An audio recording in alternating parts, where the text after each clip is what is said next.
حسرەتی بینینی منبەری مزگەوت خەریکە وەکوو ڕقێکی کۆنی چنجڕۆک لە دڵم ئەدات.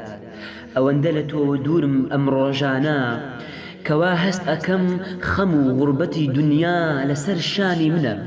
ئەوەندە لە تۆ دوورم ڕۆژانە کەوا هەست ئەکەم هەموو جیهان بۆم بەقەت زیندانێکە. من کە تەمەنێکە بیرم لای بینینی ماڵەکەتە بڵێ کەی دەرگای مزگەوتەکان واڵا بنەوە.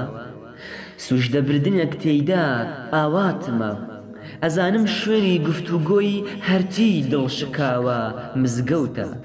هەرچی لە غوربەتی ئەم دنیایە ماندوو بووە شوێنی مزگەوتە. هەرچی بمرێ لە ڕۆژی دوایی لە بارەگای خودایە. ئەوەی هەموو دەرگاکان بەڕوویدا داخراوە شوێنی ئەویش هەر مزگەوتە.